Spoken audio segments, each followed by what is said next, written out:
우리 신앙 고백함으로 월요일 새벽 기도를 시작하도록 하겠습니다. 전능하사 천지를 만드신 하나님 아버지를 내가 믿사오며 그 외아들 우리 주 예수 그리스도를 믿사오니 이는 성령으로 잉태하사 동정녀 마리아에게 나시고 본디오 빌라도에게 고난을 받으사 십자가에 못 박혀 죽으시고 장사한 지 사흘 만에 죽은 자 가운데서 다시 살아나시며 하늘에 오르사 전능하신 하나님 우편에 앉아 계시다가 저리로서 산자와 죽은 자를 심판하러 오시리라. 성령을 믿사오며 거룩한 공예와 성도가 서로 교통하는 것과 죄를 사하여 주시는 것과 몸이 다시 사는 것과 영원히 사는 것을 믿사옵나이다. 아멘. 우리 찬송가 218장 내 마음과 정성을 다하여서 함께 찬송하겠습니다.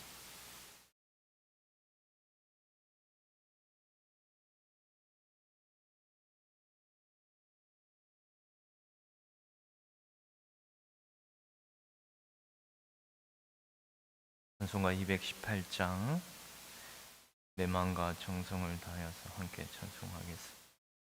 내 마음과 정성을 다하여서 주 너의 하나님을 사랑하라. 내 몸을 아끼고 사랑하듯 형제와 이웃을 사랑하라. 주께서 우리에게 명하시니 그 명령 따라서 살아가리. 널 미워 해치는 원수라도 언제나 너그럽게 사랑하라. 널 핍박하는 자 위에서도 신실한 마음으로 복을 빌라. 주께서 우리에게 명하시니 그 명령 따라서 살아가리. 나 항상 주님을 멀리하고 형제를 사랑하지 못하였다. 이러한 죄인을 사랑하사 주께서 몸 버려 죽으셨다.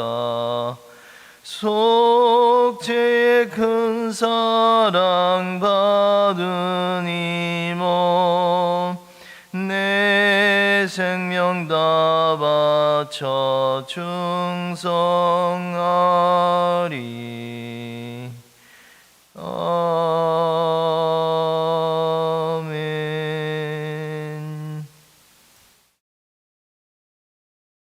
우리 성경 말씀 신명기 14장 22절에서 마지막 절까지 말씀입니다.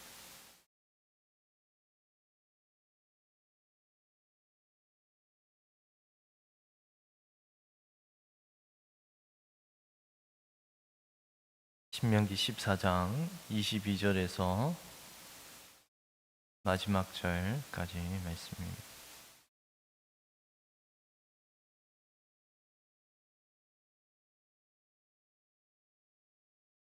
너는 마땅히 매년 토지 소산의 11조를 드릴 것이며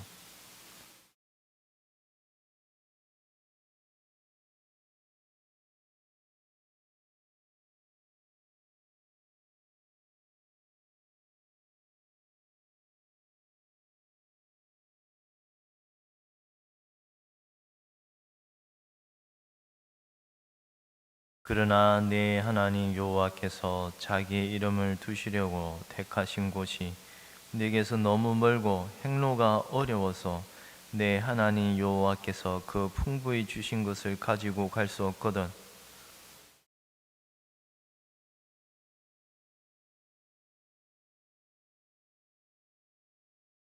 내 마음에 원하는 모든 것을 그 돈으로 사되 소나 양이나 포도주나 독주 등 내 마음에 원하는 모든 것을 구하고 거기 내 하나님 여호와 앞에서 너와 내 건속이 함께 먹고 즐거워할 것이며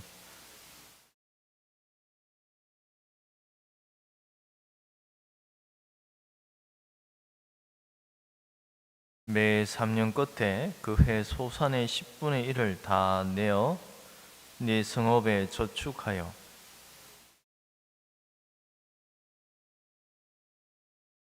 불가는 객가 및 고아와 가부들이 와서 먹고 배부르게 하라.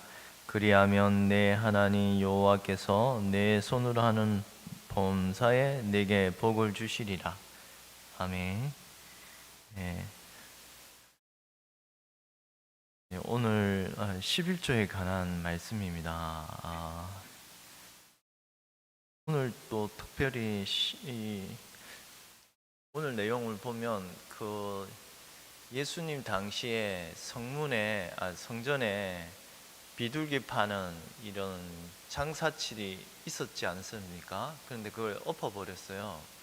근데 그런 한전하는 자들, 이 돈을 바꾸는 아마 그 장면이 오늘 이 11조에 나오는 장면에서 비춰보면은 너무 거리가 하나님의 백성이 거한 성읍과 이 예루살렘 성전, 하나님이 택하신 한 곳, 유다 지파에 택하신 그 예루살렘 성전과 거리에 너무 멀어서 가축을 메고 끌고 가서 가기에는 거리가 너무 멀고 힘들게 또 가축이 지치고 또 손해가 될 수도 있지 않습니까? 가축에게. 그래서 돈을 바꾸는 오늘 보면은 돈을 바꾸어서 갈 수 있게끔 어느 정도의 편의성을 하나님께서 허락하신 내용도 오늘 24절에 그러나 내 하나님 여호와께서 자기의 이름을 두시려고 택하신 곳이 내게서 너무 멀고 행로가 어려워서 내 하나님 여호와께서 그 풍부히 주신 것을 가지고 갈 수 없거든. 그것을 돈으로 바꿔 그 돈을 싸가지고 내 하나님 여호와께서 택하신 곳으로 가서 그래서 돈을 가지고 그 성전에 가면 거기에서 가축을 사서 바로 드릴 수 있는 어떻게 보면 하나님은 어느 정도의 편의성을 허용하였습니다. 그러나 이제 이게 변질이 돼 버렸죠. 하나님 그렇게 허용하시고 그런 것을 이제 하나님의 성전을 장사치 소굴로 바꿔버린, 그래서 주님께서는 다 엎어버리고 그런 장면을 한번 오늘 생각해보고, 또한 오늘 11조의 오늘은 특별히 11조의 내용을 한번 생각해 보려고 합니다. 11조 11조는 단어도 10입니다. 10분의 1이라는 단어에 그대로 담겨 있습니다. 22절에 너는 마땅히 매년 토지 소산의 11조를 드릴 것이요. 근데 이 모든 결국에는 그리스도를 다 가리켜요. 그리스도께서 우리를 구속한 그 의미가 다 담겨 있습니다. 왜냐하면 우리가 11조를 드리는 이유를 생각하면 어느 시대나 다스리는 통치자, 이스라엘은 그들 위에 다스리는 분이 누구이십니까? 그들 위에 구원하시는 왕으로 통치하고 계심을 늘 보여주는 표와 같습니다. 그래서 이런 구속자로서 값을 매기고 얼마를 지불하는 이런 방식을 값을 치르다, 흔히 이스라엘을 계수할 때 값을 매기지 않습니까? 우리가 잘 알다시피 민수기의 인구 통계를 낼 때도 각 명수당 20세겔인가요? 내게 하셨습니다.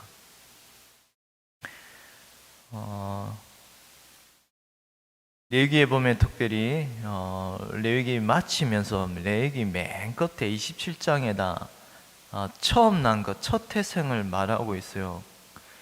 그리고 거기에 보면 장자라는 말도 나옵니다. 짐승 중에 첫 태생을 언급하고 있는데요. 오직 가축 중에 처음 난 것은 여호와께 드릴 것이니라. 이게 드릴 것이 헤렘이에요. 헤렘. 헤렘은 진멸해야 할 것이거든요. 여러분이 여리고성은 반드시 진멸하라, 하나도 남겨 다 진멸하라는 말이 이게 헤렘이에요. 근데 하나님께 바친 것을 헤렘이라고 말해요. 이스라엘 백성을, 이 첫 태성을 헤렘이라고 말해요. 이 말은 이게 헤렘이라는 의미가 불 가운데 지나게 되면 하나님께 바쳐진 것이 됩니다. 여러분이 그릇 가정한 그릇 더러워진 불결한 그릇이 톡이나 이런 것이 불 가운데 지나게 되면 깨끗하게 되는 그런 레위기의 규정이 있거든요. 그 말은 이 의미를 한번 생각해 보면 불은 하나님의 심판을 말하잖아요. 심판을 받은 것은 하나님께 바쳐진 것이 된다.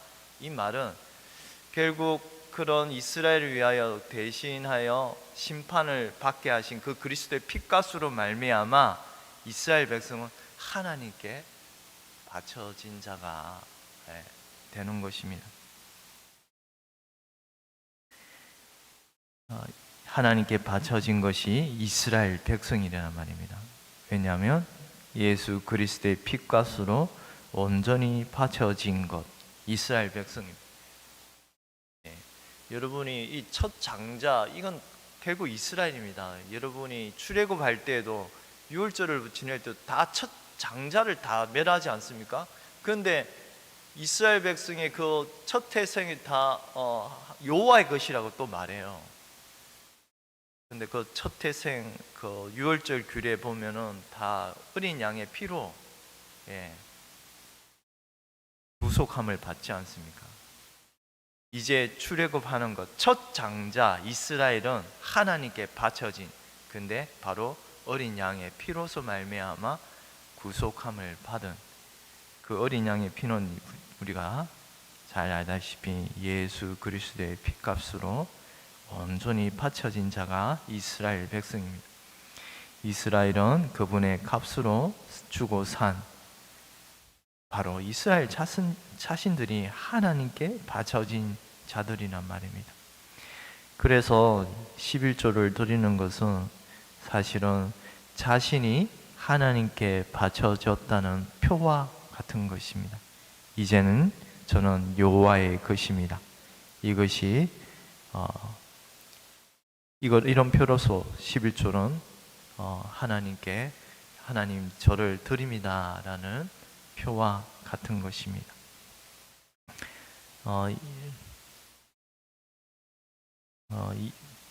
오늘 이 11조 규례가 나옵니다만, 특별히 제가 레위기를 계속 언급합니다만, 그리고 그 땅의 10분의 1은 여호와의 것이니라, 여호와의 성물이니라, 거룩하리니 무르지 못하리라.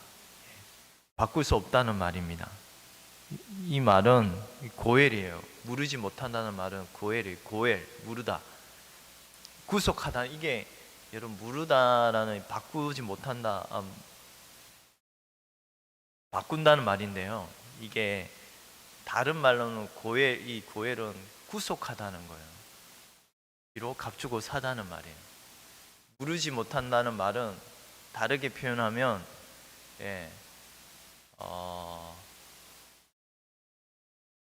구속이 취소가 되지 않는다는 말입니다.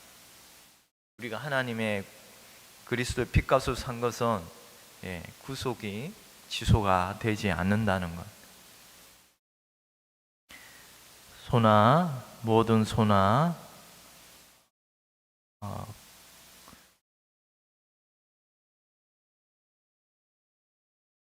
무르지 못하다는 말은 구속이 취소되지 않음을 알 수 있습니다. 모든 소나 양의 11조는 목자의 지팡이 아래로 통과하는 것의 10번째 것마다 여호와의 성물이라. 모든 소나 양의 11조는 목자의 지팡이 아래로 통과하는 것의 10번째 것마다 여호와의 성물이 되리라. 그 목자는 예수 그리스도께서 바쳐진 11조의 제물이 된 것이요 곧 하나님의 백성이 하나님께 바쳐진 그런 11조의 의미를 담아서 지금 이렇게 레위기 27장 맨 끝에 이런 11조의 규의 의미를 좀 더 자세하게 부각시켜 주고 있습니다. 하나님의 백성은 이 백성은 거룩하리니 무르지 못하리라는 말은 피로 값주고 사신 것을 바꿀 수 없다는 말입니다. 곧 구원이 지소가 되지 않은 것임을 알려주는 것이며, 오늘 우리가 이 신명기 14장의 11조의 규례의 의미도 결국 그런 구속의 의미가 다 담겨 있습니다. 오늘은 10분의 1이나 의미가 많이 부각이 됩니다만, 매 3년, 오늘 28절에 매 3년 끝에 그 해 소산의 10분의 1을 다 내어 성읍에 저축하며, 특별히 또 3년마다 11조를 더 드리는 거, 그 10분의 2죠. 그 해에는 3년째는. 근데 어떻게 보면 이것도 매 3년 끝이면은 결국에는 이 3년 끝, 그럼 6년째 해의 끝은 결국에는 그 해는 뭐예요? 안식년이 오지 않습니까? 안식년은 결국 그리스도의 우리를 구원하신 그런 구원의 또 의미가 담겨 있지 않습니까? 이런 11조 모든 규례 가운데 이런 그리스도께서 우리를 구속하신 의미가 담겨 있다는 것입니다. 이런 11조에 드리는 것에는 우리가 하나님의 것이 되었음을 나타내는 표로서 되어 드리는 것입니다. 근데 오늘날 신약의 백성들은 이런 구원받은 하나님의 백성이요 거룩한 제사장이 된 신약의 백성들, 그러나 이 11조의 의미가 신약에서는 어떻게 적용이 되는가? 물론 예수님이 건체와 11조와 의와 공의를 버리지 아니하, 이것저것도 버리지 아니하리라, 이 말씀을 우리가 11조를 신약의 의미의 백성에 적용하는데요. 그런데 그 예수님 당시에도 아직 성전이 있었지 않습니까? 아직 구약의 규례가 적용이 되었던 시대입니다. 이걸 그대로 신약의 백성에 적용할 수 있느냐? 그건 아닙니다.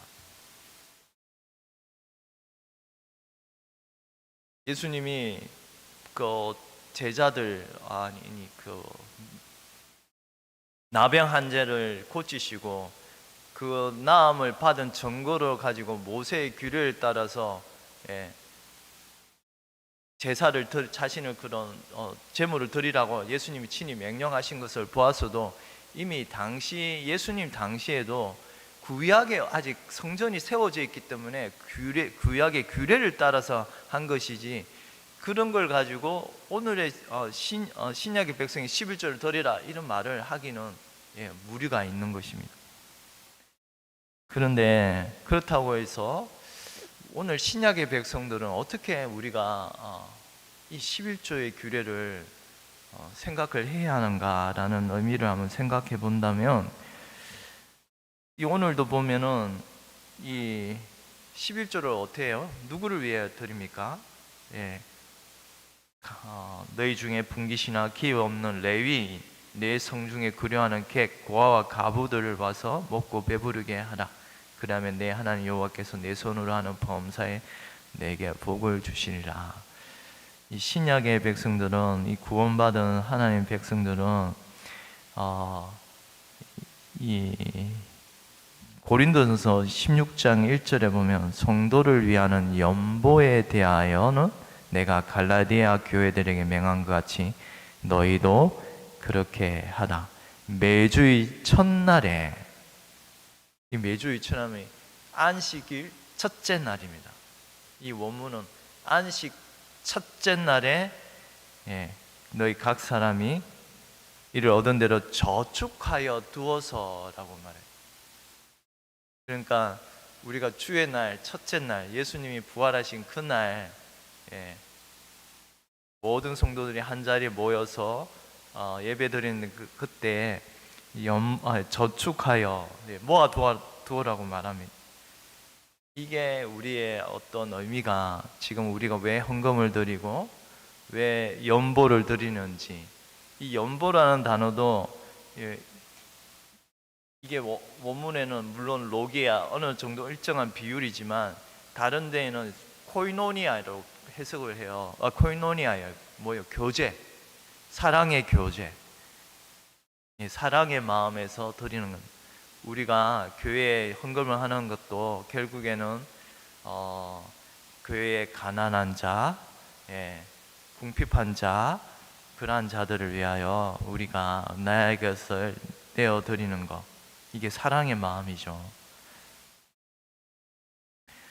이런 우리가 헌금을 하는 이유를 한번 생각해 보겠습니다.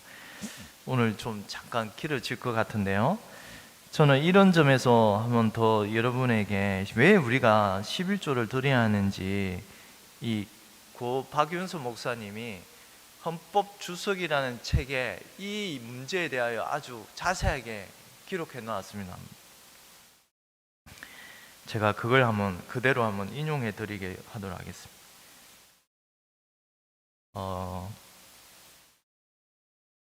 박윤수 목사님 11조의 헌금 문제에 대하여 신약시대의 헌금에 대한 부분을 언급하고서 마치려고 합니다. 구약시대의 헌금 기준은 11조 헌납은 구약시대의 신정국가에서 법령으로 실시하던 것입니다.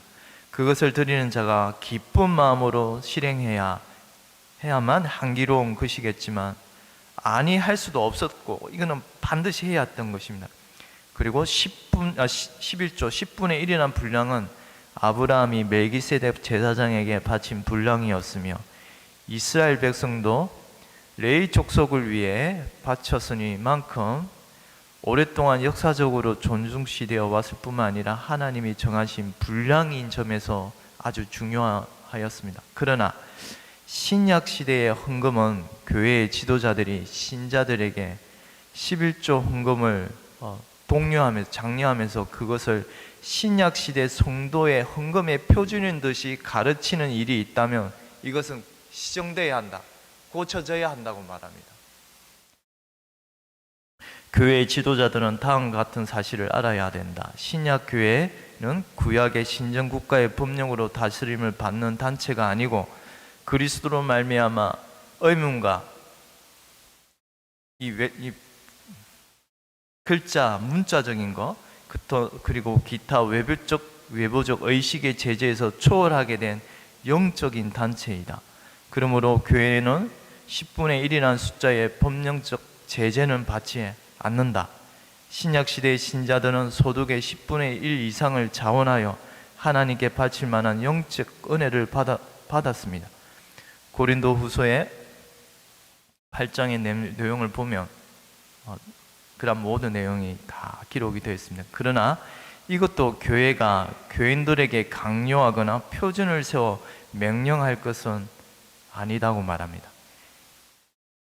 예배 본문에 말하기를 목사마다 자기 교회가 감사함으로 헌금하도록 그런 섭성을 배양하는 것이 마땅하니 신도마다 타소를 막론하고 각기 힘 있는 대로 바치게 할지니라고 말합니다. 이것은 성경의 근거한 규정입니다. 헌금하는 자의 자원하는 마음은 그 헌금의 중요한 요소입니다. 신약시대의 신자가 자기가 드릴 연보의 사용 목적을 자기의 결정대로 결정하고 또한 각기 목적에 따라 그 금액을 자유로 활동할 수 있는가? 라는 이런 질문을 박윤수 목사님은 던졌습니다. 구약시대에는 예배를 예루살렘 성전에서만 드리도록 되어 있었으므로 외부적 제도에 치중하였습니다. 그때 이스라엘 백성은 헌금에 있어서도 외부적인 제재를 받았습니다. 그러나 신약시대의 신자들은 개인으로나 단체로나 또는 어디서나 신령과 진리로 하나님께 예배를 드림으로 신약교회는 보다 더 영적인 것만큼 신자의 개인적 자유를 존중시하며, 그러므로 신자가 하나님을 섬기는 의미에서 어떤 개인들 가난한 자들을 구제하는 것도 일종의 헌금 행위입니다. 하나님을 섬기는 일은 반드시 교회를 통해서만 실시되는 것이 아닙니다. 백부장 고넬료가 교회를 통하지 않고 직접 가난한 자들을 구제한 것도 하나님께서 기쁘게 받으셨습니다. 예수님은 말씀하시기를 또 누구든지 제자의 이름으로 이 소자 중 하나에게 냉수 한 것이라 주는 자는 내가 진실로 너에게 이르노니 그 사람이 결탄고 상을 잊지 아니하리라 하셨습니다. 야고보서에 보면 또한 하나님 아버지 앞에서 정결하고 더러움이 없는 경건은 곧 고아와 가부를 그 환난 중에 돌아보고 또 자기를 지켜 새 속에 물들지 아니하는 것이라. 그러므로 신자가 물질로서 가난한 자를 구제하는 것도 하나님께 바치는 헌금의 의미가 있는 귀한 일입니다. 그러나 또한 내가 소속된 교회에 어느 정도의 헌금을 해야 하는가 라는 질문을 또 던집니다. 우리는 교회에 드리는 헌금을 등한시하면 안 된다. 교회는 그 지도층이 부패하지 않는 한에 있어서 복음을 전하는 보수하는 데 가장 믿을 만한 기관이라고 할 수 있다. 그렇다면 신자로서 무엇보다도 교회에 물질을 바쳐야 된다. 특히 유의할 것은 하나님께 드릴 연보를 미리 준비할 일이다. 마음을 함께 드리는 연보 행위가 아주 귀한 일이라고 말합니다. 그리고 헌금의 액수 문제에 있어서는 신자들 개인이 각기 정할 일이다. 11조 헌금에 대한 예수님의 견해는 어떠합니까? 11조 헌납에 세밀화했던 바리새인들을 예수님이 꾸짖으신 것은 그들이 종교 윤리적 동기는 없이 의식적 규례만 지켰기 때문입니다. 예수님은 다만 그들의 11조 헌납 그 자체만은 좋게 여기셨습니다. 그러나 예수님이 이 말씀하신 때는 아직 그분의 구속 사업이 완성되지 않은 것만큼 구약적인 제도가 그대로 적용되었던 때였습니다. 그리스도께서 죽은 자 가운데서 다시 살아나셔서 성천하신 후에는 성전과 제사장의 규례들이 신약의 계시로 말미암아 폐지되었습니다. 이와 마찬가지로 11조도 구약적 제도로서의 헌납은 신약 교회에서 시행되지 않아야 됩니다. 다만 어떤 교회의 지도자들이 헌금의 수량을 정하면서 11조란 적은 분량이라도 권장하는 데 대하여 우리는 그것을 진리 위반으로 보거나 비평할 것은 없다라고 박윤선 목사님 말합니다. 그러나 신약시대 교회에서는 신자들이 11조보다 더 많은 헌금을 장려해야 된다고 강조하고 있습니다. 신약시대는 그리스도의 은혜가 더 충만하게 임하였기 때문에 구약의 11조보다 더 많은 헌금을 드려야 된다고 말합니다. 왜냐하면 우리가 더 큰 은혜를 받았기 때문입니다. 11조 헌금은 초대교회에서는 가장 적은 헌금으로 인정되었습니다. 특별히 이레니우스 구약시대의 11조 제도와 신약시대의 헌금 정신을 대조시켜 말씀하였습니다. 그의 주장에 의하면 신약시대에는 11조 헌금이 표준 헌금이 아니라 최소한의 것이며 그것은 구약시대의 율법적인 제도에 속한 것이다. 신약교회의 신자들의 헌금은 자기의 모든 것을 기쁘게 다 바치는 정신으로 실천해야 된다고 말합니다. 헌금은 강요에 의하여 헌금하거나 인색한 마음으로 헌금하거나 의식에 매여 헌금하는 것은 하나님께 합당하지 않다. 제가 오늘 이 헌금 11조 의미에 이렇게 박윤수 목사님의 의견을 제가 그냥 전했는데 여러분은 잘 전해졌는지 모르겠지만 신약의 하나님 백성은 더 자유롭고 누구 강요해서도 되는 것도 아니고 성령의 충만한 은혜가 이제 하나님의 백성 진리로 말미암아 자유롭게 하신 그 은혜가 이제 충만하게 임한 하나님의 백성은 자발적으로 하나님께 그리고 고아와 가부, 가난한 자를 위하여 내어드리는 것. 그리고 오늘 기억해야 할 것은 교회는 어느 기관보다 신뢰할 만한 기관이라고 말합니다. 또한 교회가 그러한 곳이 되어야 합니다.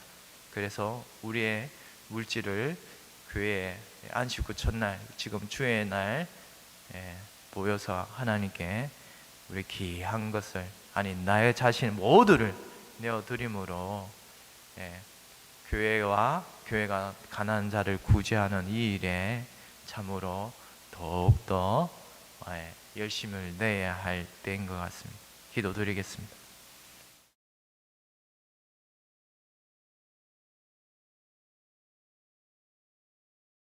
하나님 아버지, 하나님 11조의 의미를 구약과 신약 시대의 내용을 자세히 살피게 하셔 주시니 감사합니다.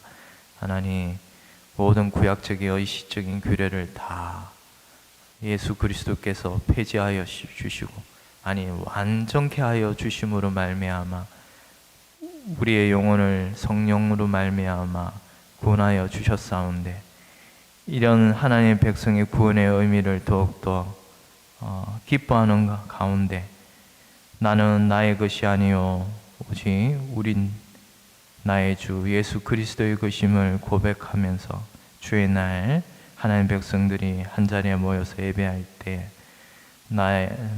내가 나의 영혼이 주님의 것임을 나타내는 표로서 모든 물질을 하나님께 내어드리는 이 아름다운 표로 말미암아 주님, 저희가 모든 것이 주님의 것임을 고백하는 이 신앙의 고백을 받아주시고, 주님의 몸된 교회가 이처럼 자신의 것을 내어드리고 또한 사랑의 연보로 고아와 가부, 가난한 자를 구제하는 이 모든 일에 더욱더 열심을 낼 수 있도록 저희 교회를 축복하여 주시고, 더욱더 아름다운 사랑의 손길이 넘치게 하여 주시옵소서. 감사하고 이 모든 거 우리 주 예수 그리스도의 이름으로 기도드리옵나이다. 아멘. 하늘에 계신 우리 아버지여, 이름이 거룩히 여김을 받으시오며 나라의 임하옵시오며 뜻이 하늘에서 이루어진 것 같이 땅에서도 이루어지이다. 오늘날 우리에게 일용할 양식을 주옵시고, 우리가 우리에게 죄 지은 자를 사하여 준 것 같이 우리 죄를 사하여 주옵시고, 우리를 시험에 들게 하지 마옵시며 다만 악에서 구하옵소서.